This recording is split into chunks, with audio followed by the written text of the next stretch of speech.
دوستوں آداب، میں مدثر احمد، چیف ایڈیٹر روزنامہ آج کا انقلاب شموگا۔ دوستوں کہاوت سنی ہوگی کہ اندھیری نگری چوپٹ راج، بالکل اسی طرح سے ملک بھر کے حالات چوپٹ راج کے چل رہے ہیں، اندھا راج چل رہا ہے۔ ہندوستان میں نظم و نسق، لا اینڈ آرڈر کی دھجیاں اڑائی جا رہی ہیں۔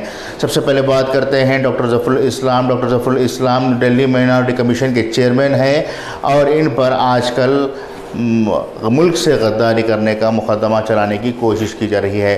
دہلی حکومت کے ماتحت آنے والے دہلی مائنارٹی کمیشن میں وہ چیئرمین کی حیثیت سے پچھلے کئی سالوں سے کام کر رہے ہیں اور ان کی خاصیت یہ ہے کہ وہ سچ کو سچ اور جھوٹ کو جھوٹ کہتے رہے ہیں، اور انہوں نے کبھی بھی کسی بھی حکومت کی تائید نہیں کی بلکہ سچائی کے ساتھ، حق کے ساتھ کام کیا ہے۔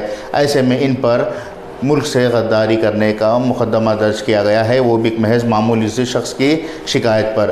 دراصل ڈاکٹر ظفر الاسلام نے پچھلے دنوں ایک ٹویٹر پر ایک ٹویٹ کیا تھا۔ انہوں نے کہا تھا کہ جس طرح سے ہندوستان میں مسلمانوں کے ساتھ رویہ اختیار کیا جا رہا ہے، اگر اس رویے میں تبدیلی نہیں آتی ہے تو ہندوستان کے مسلمان وہ ایسی یعنی آرگنائزیشن آف اسلامک کنٹریز کے سامنے اپنی بات کو رکھنے کی کوشش کریں گے۔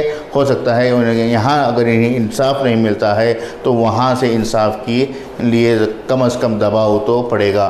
اس بات کو لے کر ہنگامہ مچا، ان پر مقدمہ عائد کیا گیا۔ واضح ہو کہ ہندوستان میں مختلف مقامات پر کھلے عام مسلمانوں کی، کھلے عام اقلیتوں کی دھجیاں اڑائی جا رہی ہیں، کھلے عام حملے ہو رہے ہیں، لیکن کہیں بھی ایسے شرپسندوں کے خلاف شکایت درج نہیں ہو رہی ہے، نہ ہی مقدمے درج کر رہے ہیں۔ دہلی حکومت کے ماتحت آنے والے ہی کئی لوگ ایسے ہیں جنہوں نے کھلے عام مسلمانوں کو ختم کرنے کے لیے، گولی مارنے کے لیے دھمکی دی تھی، لیکن آج تک ان پر نہ تو مقدمہ درج کیا گیا ہے نہ ہی وہ گرفتار ہوئے ہیں۔ ایسا ہے ہندوستان کا اندھا راج۔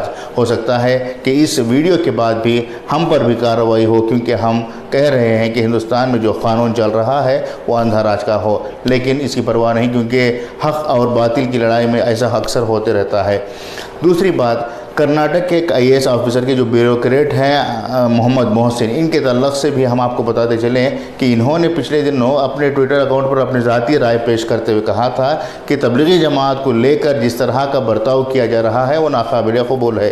بس اتنی سی بات کو لے کر ان کے تئیں کرناٹک حکومت میں بوال کھڑا ہو گیا اور کرناٹک حکومت نے انہیں نوٹس جاری کرتے ہوئے جواب طلب کیا ہے۔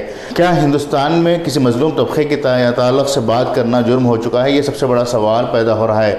دوستو، آپ اور ہم اس ملک میں ہیں، اس ملک کے باسی ہیں اور اس ملک کے حقدار بھی ہیں، حصے دار بھی ہیں، لیکن جس طرح سے ہمارے ساتھ، ہمارے لیڈروں کے ساتھ آج اس طرح کا برتاؤ کیا جا رہا ہے تو سوچنے والی بات ہے کہ کل ہماری اور آپ کی کیا حالت ہوگی۔ اگر آپ کو ان حالات سے نمٹنا ہے تو اپنے آپ کو تیار کرنا ہے، اپنے آپ کو ذہنی طریقے سے تیار کرتے ہوئے اپنے ماتحت جو آنے والے لوگ ہیں ان میں بھی بیداری لانے کی ضرورت ہے کہ اس ملک کو بچانے کے لیے اب تبدیلی لانے کی ضرورت ہے۔ جیسے ہی حالات لاک ڈاؤن کے ہٹنے لگیں گے تو اس سمت میں آپ لوگوں کو آواز اٹھانے کے لیے پھر سے تیار ہونا ہوگا۔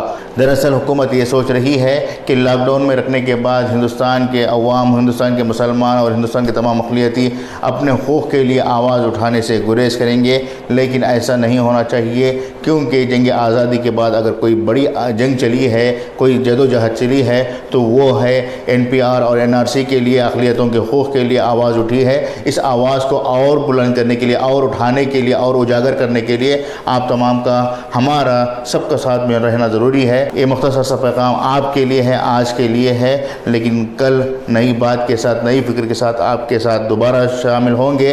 تب تک کے لیے اجازت دیں، لیکن اجازت دینے سے پہلے ڈاکٹر ظفر الاسلام اور محمد محسن جیسے باصلاحیت افراد کے تعلق سے آپ مثبت سوچ رکھیں، ان کے لیے دعا کریں اور ان کے حق میں اس قدر دعا کریں کہ ان کی پریشانیاں حل ہو جائیں۔